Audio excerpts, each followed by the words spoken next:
Mafia don Atiq Ahmad और उसके भाई अशरफ का प्रयागराज में कत्ल।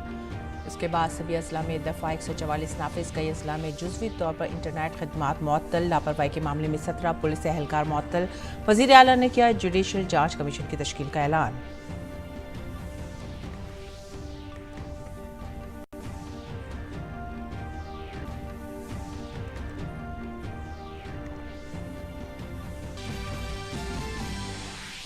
देरी आबकारी पॉलिसी की मुबैना बदउनवानी मामले में दिल्ली के वज़ीर आला अरविंद केजरीवाल आज CBI के सामने होंगे पेश।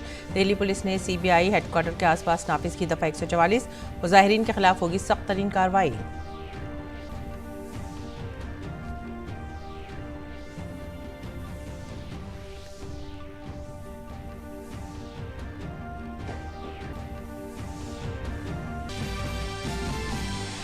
मरकजी वज़ीर दाखिला अमित शाह महाराष्ट्र और गोवा के दौरे पर। वज़ीर दाखिला रायगढ़ में डॉक्टर अप्पा साहब धर्म अधिकारी को महाराष्ट्र भूषण से नवाजे जाने की तकरीब में करेंगे शिरकत। गोवा में एक रैली से भी करेंगे खिताब।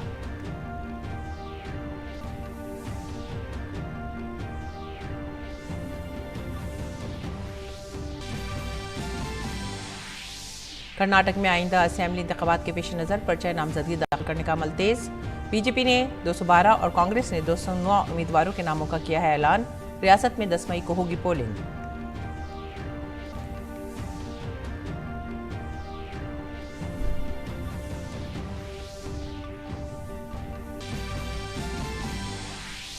अमूर खारजा की वजीर मुमलिकत मीनाक्षी लेखी क्रोएशिया और सल्वानिया के दौरे के पहले मरहले में पहुंचेंगी ज़ग्रेब। दौरे के दौरान दोनों ममालिक के माबैन ताल्लुकात को मज़ीद मुस्तहकम करने और दो तरफ़ा उमूर पर होगा तबादला ख्याल। मीनाक्षी कई दीगर प्रोग्रामों में भी करेंगी शिरकत।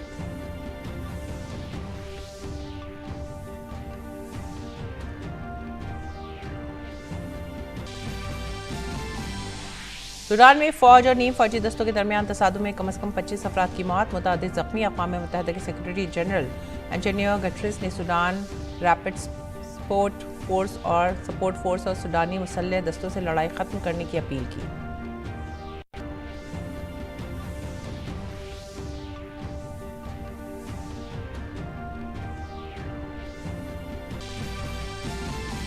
खेलों में IPL में आज मुंबई इंडियंस का सामना कोलकाता नाइट राइडर्स से होगा। वहीं गुजरात टाइटंस और राजस्थान रॉयल्स भी रहेंगे आमने सामने।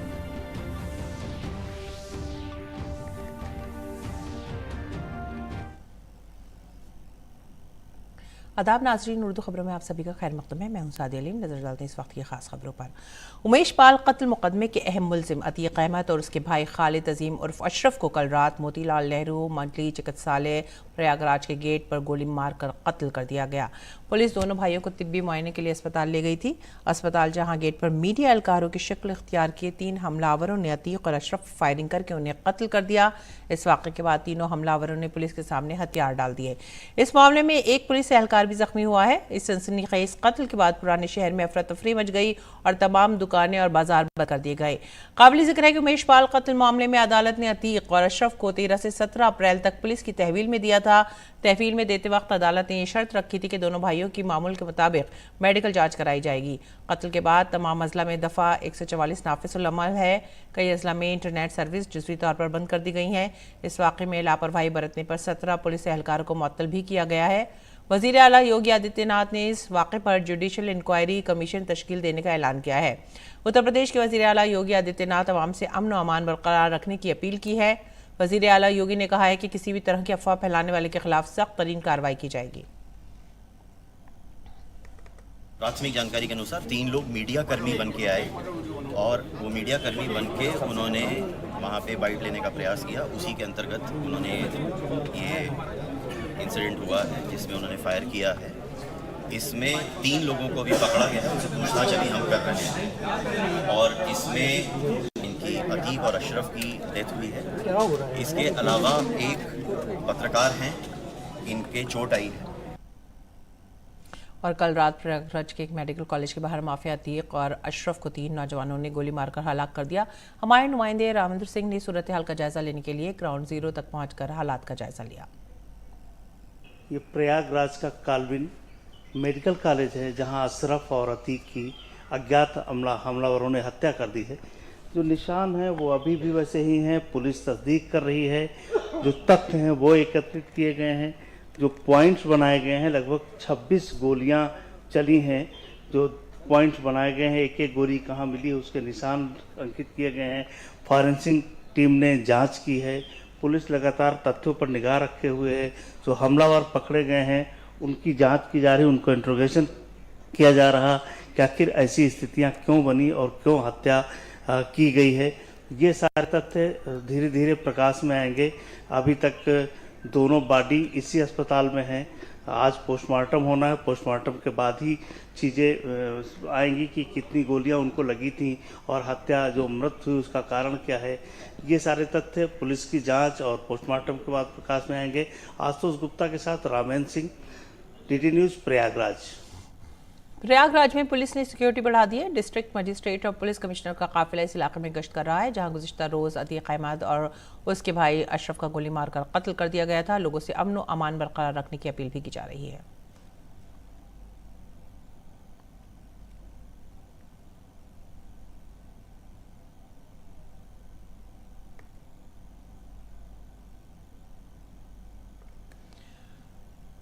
और आगे बढ़ते हैं अगली खबर की तरफ। बीजेपी ने 2024 के लोकसभा इंतखाबात की तैयारियां शुरू कर दी हैं। इस सिलसिले में मरकजी वजीर दाखिला अमित शाह आज पोंडा गोवा में एक रैली करेंगे।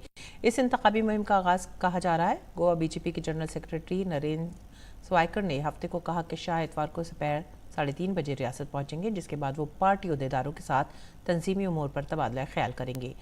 नरेंद्र स्वाइकर ने कहा है कि मीटिंग के बाद अमित शाह गोवा के 25 से 30 किलोमीटर दूर फर्मा गौडी कस्बे में एक जलसा आम से खिताब करेंगे। उन्होंने कहा कि रैली में 25,000 से ज़्यादा लोगों की शिरकत की तवक्को है। रैली में इत्तेहादी सियासी जमातें भी शिरकत करेंगी।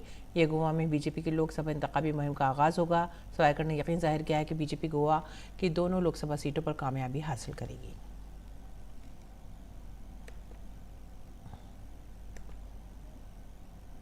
और मरकजी वज़ीर दाखिला अमित शाह आज मुंबई में 76 साल सामाजिक कारकुन वसल्य अब्बा साहिब धर्माधिकारी को रियासत के सबसे बड़े शहरी एजाज़ महाराष्ट्र भूषण अवार्ड से नवाजेंगे। रायगढ़, रत्नागिरी, थाने, मुंबई, पुणे, नासिक और दीगर मकामात से लाखों लोगों की तकरीब में शिरकत मुतवक्को है। इससे पहले वज़ीर आला एकनाथ शिंदे, नायब वज़ीर आला देवेंद्र फडणवीस, मुंबई में बीजेपी के सदर आशीष शेलर और दीगर लीडरों ने हवाई अड्डे पर अमित शाह का पतपा खैर मकदम किया। रुख करेंगे कर्नाटक में आइंदा असेंबली इंतखाबात के लिए नामजदगी का अमल जोरों पर है। बीजेपी ने असेंबली इंतखाबात के लिए 2012 और कांग्रेस ने 209 उम्मीदवारों के नामों का ऐलान कर दिया है।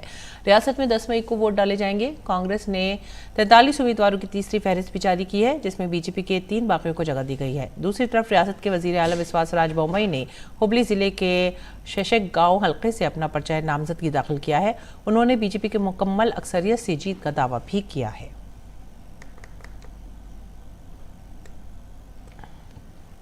वजीर मुमलिकत बराए उमूर खारजा और सकाफत मीनाक्षी लेखी 15 से 20 अप्रैल तक क्रोएशिया और स्लोवानिया के दौरे के एक हिस्से के तौर पर क्रोएशिया पहुंची हैं। क्रोएशिया में मीनाक्षी लेखी क्रोएशिया के वजीर खारजा गॉर्डन गर्लिक रेडविन, वजीर सकाफत और मीडिया नीना ऑब्जन, सियासी उमूर की रियासती सेक्रेटरी, वजारत खारजा और यूरोपीय उमूर के साथ बातचीत करेंगी। मीनाक्षी लेखी भारतीय बरादरी से भी मिलेंगी और साथ ही खुसूसी योगा सेशन में भी हिस्सा लेंगी। वो ज़ग्रेब यूनिवर्सिटी के फैकल्टी के साथ भी बातचीत करेंगी, जिसका मुख्तलिफ भारतीय यूनिवर्सिटियों के साथ तबादला प्रोग्राम है। स्लोवेनिया में मीनाक्षी लेखी नायब वज़ीर आज़म, वज़ीर ख़ारजा, यूरोपीय उमूर से भी मुलाकात करेंगी। वो नायब वज़ीर ख़ारजा से भी मुलाकात करेंगी। यूनिवर्सिटी ऑफ जुब्जाना में एक AAM प्रोग्राम में भी वो शिरकत करेंगी। भारत के क्रोएशिया और स्लोवेनिया के साथ करीबी और दोस्ताना ताल्लुकात हैं। इस दौरे के दौरान इन ममालिक के साथ भारत के ताल्लुकात मज़ीद मजबूत होने की उम्मीद है। आगे बढ़ेंगे अगली खबर की तरफ। आम आदमी पार्टी के कन्वीनर और दिल्ली के वज़ीर आला अरविंद केजरीवाल से दिल्ली में मुबैना एक्साइज घोटाले में CBI आज पूछताछ करेगी। दिल्ली पुलिस ने CBI हेडक्वार्टर के इर्द गिर्द दफ़ा 144 नाफिज कर दी है और किसी को एहतजाज करने की इजाज़त नहीं दी जाएगी। ऐसा करने वालों के खिलाफ सख्त कार्रवाई की जाएगी। इससे पहले अरविंद केजरीवाल ने अपने अंदाज में खुद को ईमानदार होने का सर्टिफिकेट दिया तो बीजेपी ने उनसे सवालात की बुझार कर दी। बीजेपी का कहना है कि केजरीवाल ईमानदार हैं तो डर किस बात का है, वो तहकीकात का सामना करें। पार्टी ने कहा कि केजरीवाल लूट और बदनवानी में मुलव्विस है।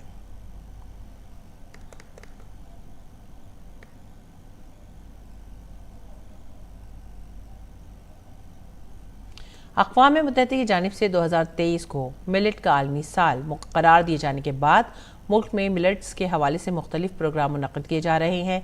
इन दिनों ऐसा ही एक SCO मिलेट फेस्टिवल मुंबई के होटल ताज में मुनक़्क़िद किया जा रहा है। काबिल ज़िक्र है कि रवा बरस भारत SCO की सदारत कर रहा है।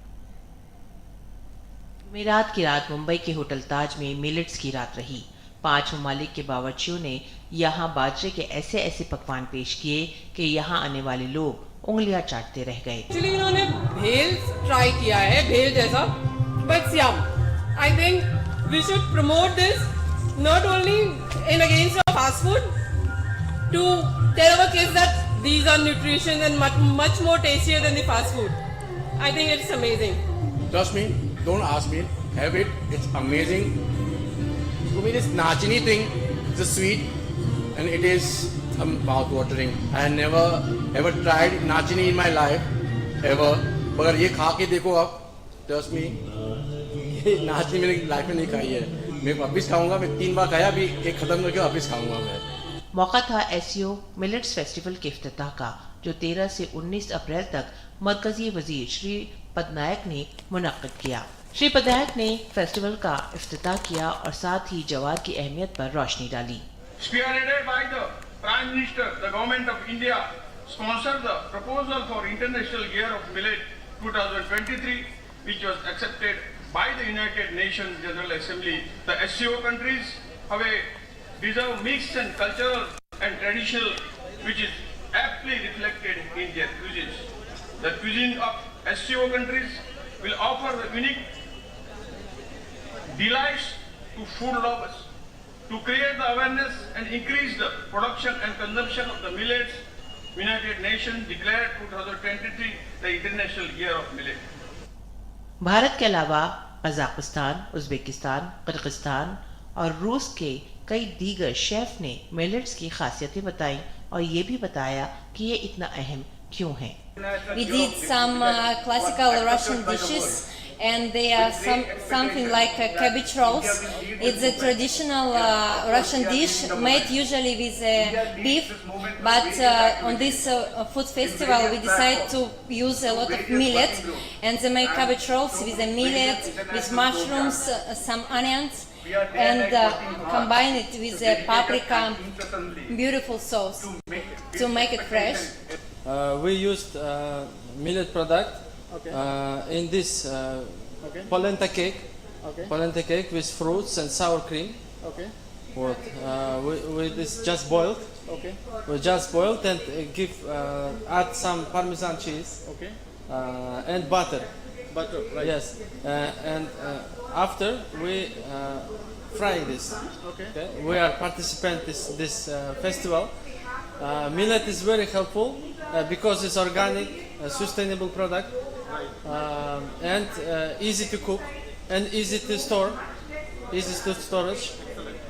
Yes, and this is too many kind to prepare to cooking. It's very best for chefs. Millet की जो सबसे इम्पोर्टेंट बेनिफिट है वो ये कि ग्लूटेन इंटॉलरेंस जिन लोगों को है, जो लोग वीट नहीं खा सकते, उनके लिए मिलेट जो है वो एक वरदान है। तो अगर मैं आपको दिखा सकूं तो हम इस समय डेजर्ट सेक्शन पे खड़े हुए हैं और हम लोगों ने एक रागी जिसे बोलते हैं, रागी मिलेट की बर्फी बनाई है, कलाकंद बेस्ट। ऐसे में दूध की बर्फी का मजा नहीं था जो रागी बर्फी का टेस्ट इस मिठाई में हम लोगों ने निकाला है। होटल ताज के सीनियर शेफ सुरेंद्र खामरा ने इस फेस्टिवल की तैयारियों और खासियत के बारे में तफसीलात बताई। कुल मिला के इस रंगारंग शाम में जो मिलेट्स फूड फेस्टिवल यहाँ पे आयोजित किया गया है, हर एक जो SCO कंट्री है वहाँ के रिप्रेजेंटेटिव्स यहाँ पे आए हैं और कोशिश ये की जा रही है कि किस तरीके से भारत ने जो इनिशिएटिव लिया और जिस तरीके से UN ने उसको डिक्लेयर भी किया, उसको दूर दूर तक फैलाया जाए और मिलेट्स को लेकर जिसमें भारत को काफी महारत हासिल है उसको एक अच्छे तरीके से शोकेस किया जाए दुनिया के सामने। अपने योगी नवीन पॉल के साथ नीरज कुमार सिंह, दूरदर्शन समाचार, मुंबई। और नाज़रीन पेश दिल्ली से शाह उर्दू अखबारात का मुख्तसर सा जायजा।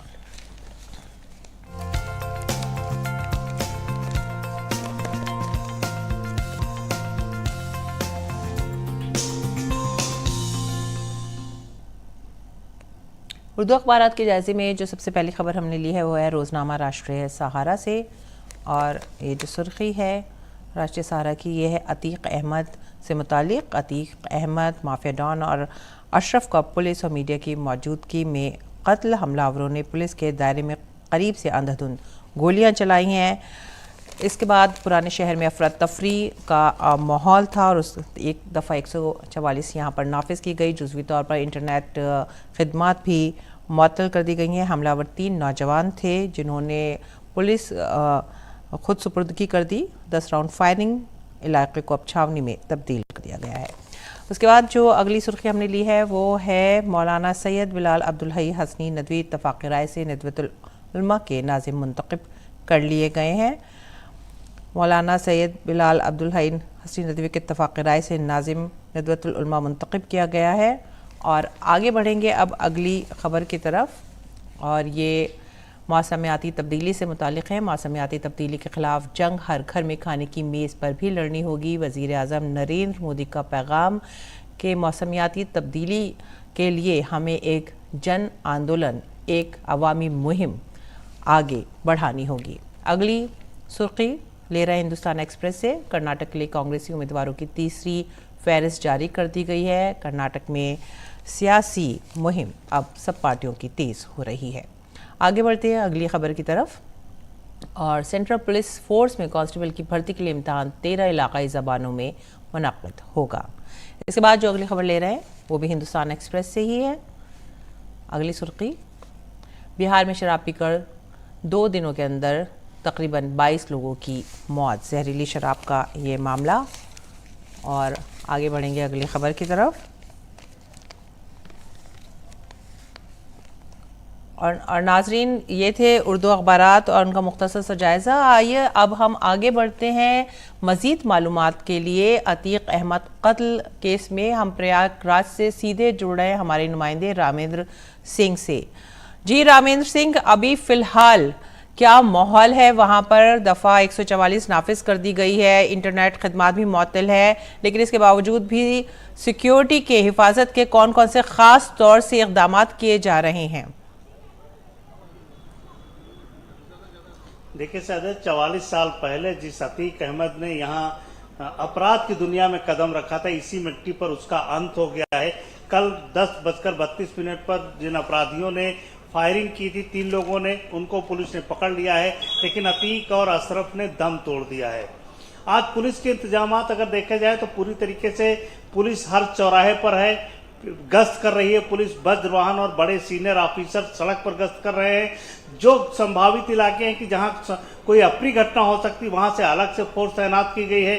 पीएससी आरएफ को उतारा गया है। जो सीनियर ऑफिसर थे पुलिस विभाग के, वो कैंप कर रहे हैं। यहाँ अभी तक शांति बनी हुई, लेकिन पूरा बाजार बंद है।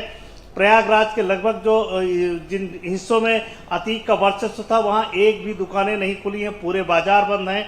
और कई जगह अभी चाय लेने हमारे रिपोर्टर गए थे तो बता रहे थे कि कई लोग आकर के दुकानें बंद करा रहे हैं, जो छुटपुट दुकानें खुली हुई हैं। तो ये स्थितियां हैं, लेकिन फिर भी शांति बनी हुई है। कोई इस तरीके की अप्रिय घटना नहीं घटित हो रही है। सादिया जी, पोस्टमार्टम की अगर बात करें तो दोनों अशरफ और अतीक का पोस्टमार्टम कब कराने का सोच रही है पुलिस? देखिए, अशरफ और अतीक का यह कहा जा रहा है कि डेड बॉडी पोस्टमार्टम ऑफिस पहुंच गई है, और ये पैनल करता है। जो इस तरीके घटनाएं होती हैं तो उन डेड बॉडी का डॉक्टरों के एक पैनल है जो पूरा अंत परीक्षण यानी पोस्टमार्टम करता है। तो वो थोड़ी देर बाद शुरू हो जाएगा। उम्मीद ये है कि 12 से 2 बजे के बीच पोस्टमार्टम होकर डेड बॉडी बाहर आ जाएगी। और एक संभावना और है कि जो 3 लोगों को पुलिस ने पकड़ा है जिन्होंने अतीक और अशरफ पर फायरिंग की है, उनके भी इंट्रोगेशन किया गया है, और शायद पुलिस उस पर भी पीसी करके जवाब देगी कि कौन लोग हैं, क्यों घटना कारित हुई है, क्या परिस्थितियां थी, क्यों इन लोगों ने हत्या की है। ये सारी तस्वीर भी साफ होगी। सादिया जी, जैसे कि आपने बात की कि 3 हमलावरों को गिरफ्तार पुलिस ने किया या खुद सुपुर्दगी उन्होंने की है, उनके बारे में अभी क्या खबर हमको कुछ मिल पाई है कि ये कौन लोग थे?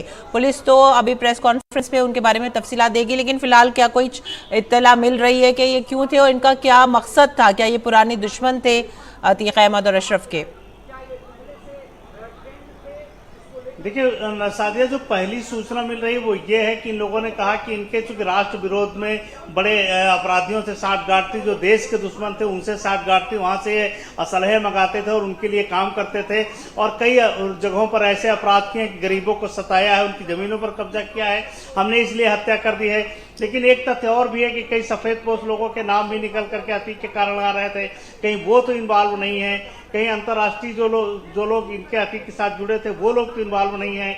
लवलेश कुमार बांदा के रहने वाले हैं, सनी हमीरपुर के हैं और अरुण कासगंज के रहने वाले हैं। तीनों पहले से अपराधी हैं, तीनों जेल जा चुके हैं और ये 3 दिन पहले ही प्रयागराज आ गए थे, किसी होटल में ठहरे थे, उसकी भी लोकेशन पुलिस ने ट्रेस कर लिए कहा जा रहा है। तो अभी थोड़ी देर बाद जब पीसी होगी तो शायद तस्वीर साफ होगी। अभी ये सूचनाएं हैं जो शुरुआती दौर की हैं, उम्मीद की जाती है कि जब तीनों का इंट्रोगेशन हो रहा होगा तो तस्वीर साफ हो जाएगी। सादिया जी, शुक्रिया इस तमाम जानकारी के लिए। और डीडी न्यूज़ के नुमाइंदे राम सिंह हमें बता रहे थे अतीक अहमद कत्ल मामले में जो तफसीलात हैं।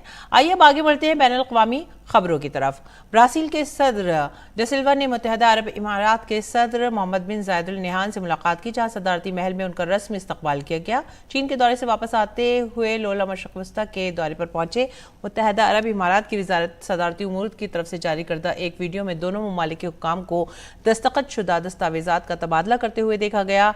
मुत्तहदा अरब इमारात के खित्ते में ब्राज़ील सबसे बड़ा तिजारती शराकतदार है।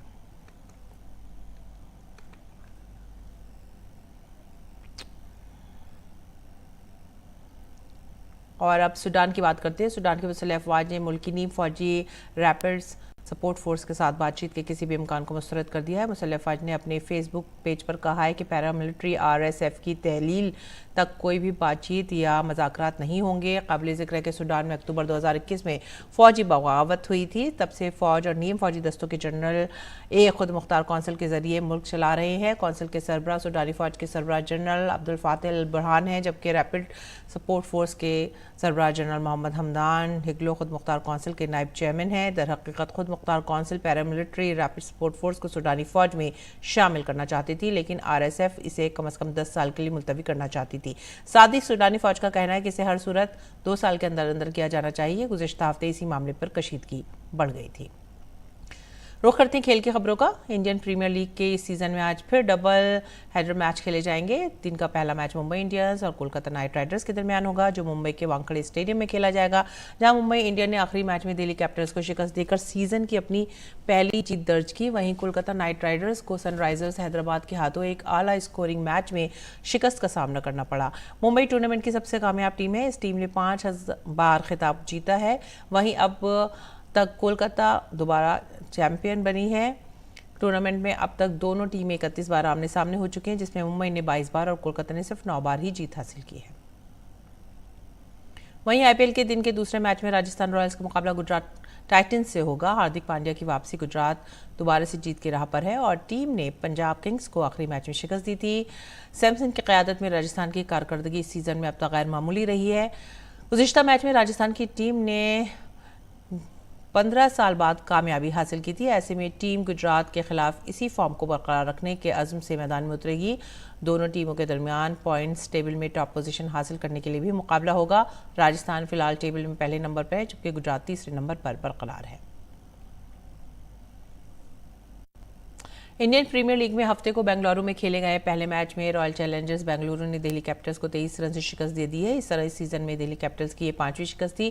दिल्ली कैपिटल्स को जीत के लिए 175 रन की जरूरत थी, लेकिन टीम सिर्फ 23 रन ही बना सकी। 9 विकेटों पर 151 रन बनाए।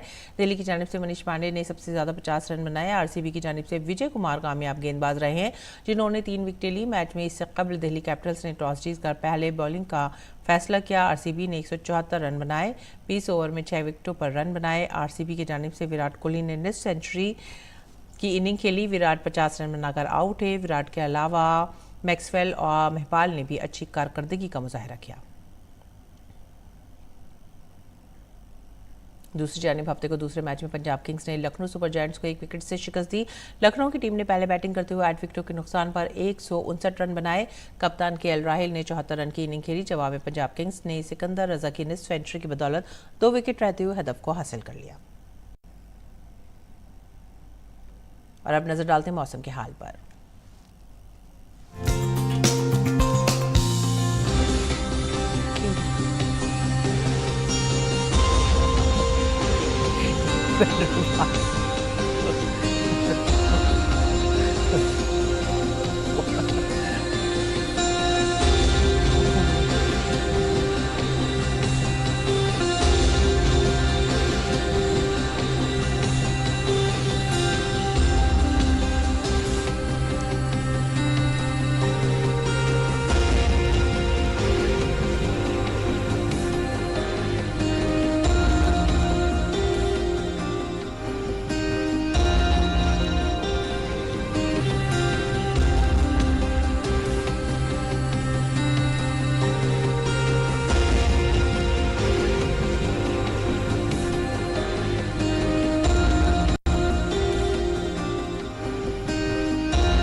इसी के साथ ही आप हमारी पूरी टीम को दीजिए इजाज़त। आदाब।